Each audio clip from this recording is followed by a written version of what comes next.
vacuum? Yeah. I can't get on that thing.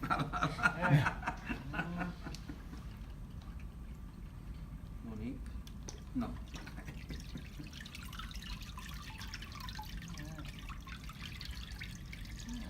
That's a couple of one of the things that draws me to paper making is the subtlety of all of the things that you do.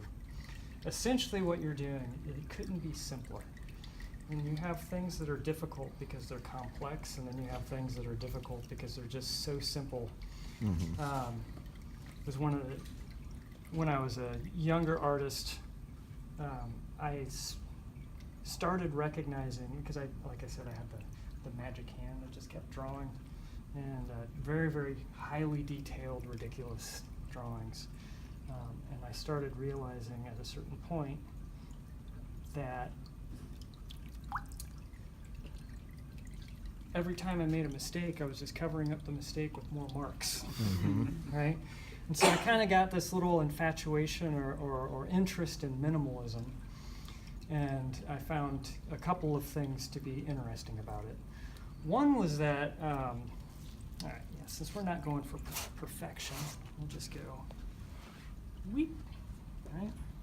And we'll just use this. And that's just, what is that right That's there? just plastic. Is a cut out of a plastic drop cloth. Okay.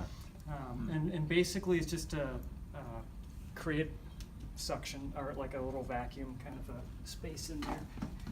And just come from underneath. Alright.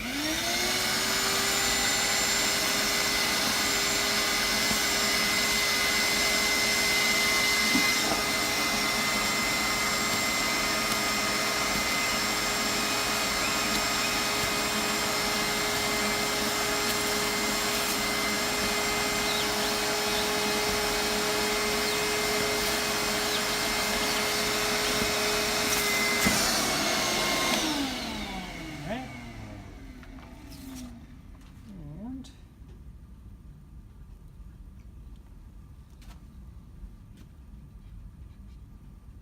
right there.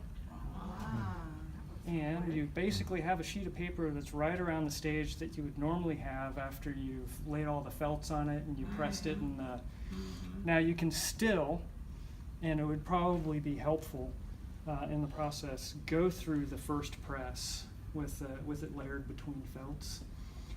But this will speed up your dry time quite a bit. And also it makes it a little easier to kind of work quickly. Mm-hmm. And so you've got already formed sheets that you're laying aside instead of basically the pulp between felts that's just kind of stacking up, and then you have that water just all over the place. Mm-hmm. So is that what you would lay on your block then, or no. you turn the pulp in? The pulp, yeah. Off of Once this. it's on the screen, from the screen directly onto the block is how I work. And then it just lays there and dries? Yeah. And again, one of the things as far as like a thorough, not necessarily quick, because it's going to take the time that it takes, but having a fan just blowing air is the quickest way to dry something out, because it's the evaporation. Right. And heat doesn't cause evaporation. It's actually just the air movement across it. It's the same thing as like cooling down. If you're blowing across the surface of something, it's going to cool the water down. Similar kind of idea. Okay, so that's just kind of my little trick, and it's very cheap to build a little wood frame and stretch some scrap silk screen over it for the printmakers. There's always a screen laying around that is a junk screen. So very cheap to make. And another thing too is if you've got like a little studio out in your garage or something like that and you're messing around with this is much more manageable than, I don't have a press to exert that many, pounds per square inch on the paper that you have like at a college or whatever. So this kind of gets me halfway there. And then I built a little book press for the second pressing after the paper is completely dry.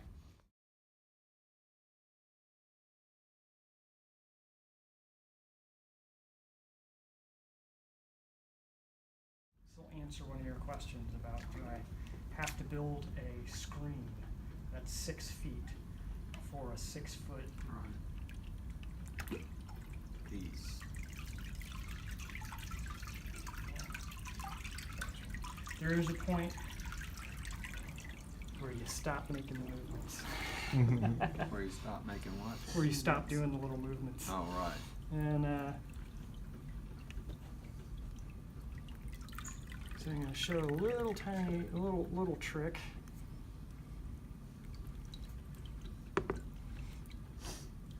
Again, we're not gonna move for perfection here. We're just gonna move for example. Right.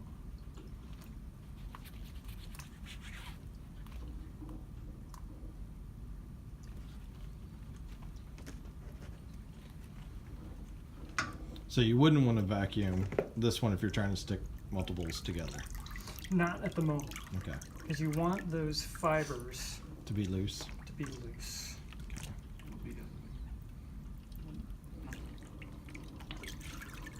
But there's kind of like, there's a way around every little defect, every little problem that you encounter. There's a way of doing something that's maybe not standard, or maybe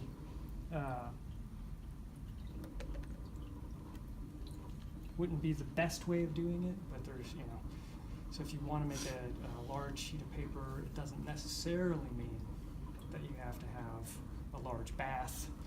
It doesn't necessarily mean that you have to have a large mold and decal, because that would be, I don't know if you've ever priced a professional mold and decal, but I don't have like $500 laying around to help me make 5x7 sheets of paper. So I just make my own mold and decals. All right. And kind of do the same little thing, and it should work.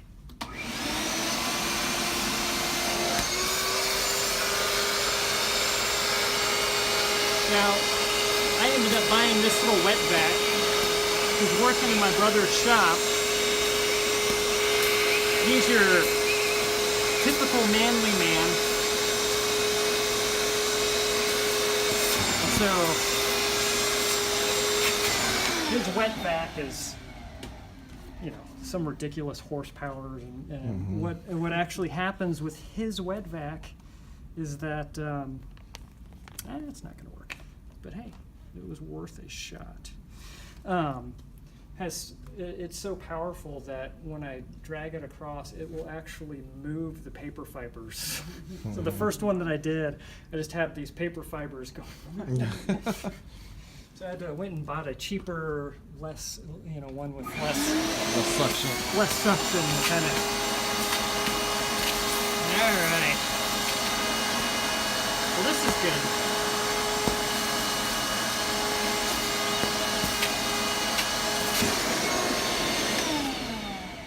What is a demo without a failure? That's fine. That's, the first one went so well. Now, in theory, you can do this, while not perfect, you get the point. Enough pressure exerted while the pulp is still loose like that, and those fibers will mingle under the pressure of them being forced together. Now, would they mash together if I put them in the press? Yes. Okay. Yeah. And you probably still get a little bit of a band there. It's just thicker. It's just thicker.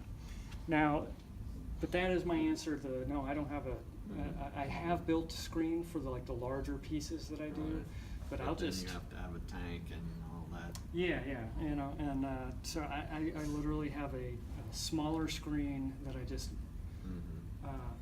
section off like that, and typically what happens is that the paper is so amazingly thin that a lot of times using this technique, depending on the kind of pulp that you have, you won't see that seam Right, at once all. it's pressed. Yeah, once it's pressed, Right. that thickness is so minuscule that it doesn't even show through. So like if it was a mulberry paper, it'd be okay. If it was a mulberry paper, it would probably work a little bit better. Mhm. And then even with some of these, it's hard to say. Okay. But yeah.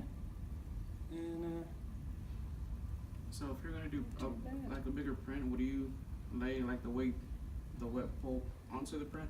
mhm. Just like without, I guess doing that. Yeah. Well, with the printing thing, I don't use the little vacuum and all that kind of stuff. It's a whole kind of different process. But I would lay the pulp directly, kind of like when I'm putting the pulp down on here before I vacuum it. I'd be doing that directly on the block. Okay. And So then you still. I wouldn't put I'd put the next one on, overlapping a little bit before I start trying to remove moisture from it. Okay. So to give those fibers the time to marry a little bit and get to know each other. So yeah, so that's my two weird little impromptu kind of demo things. Yeah. And then if you think about screening or something like that, you might like this Mhm. kind of effect that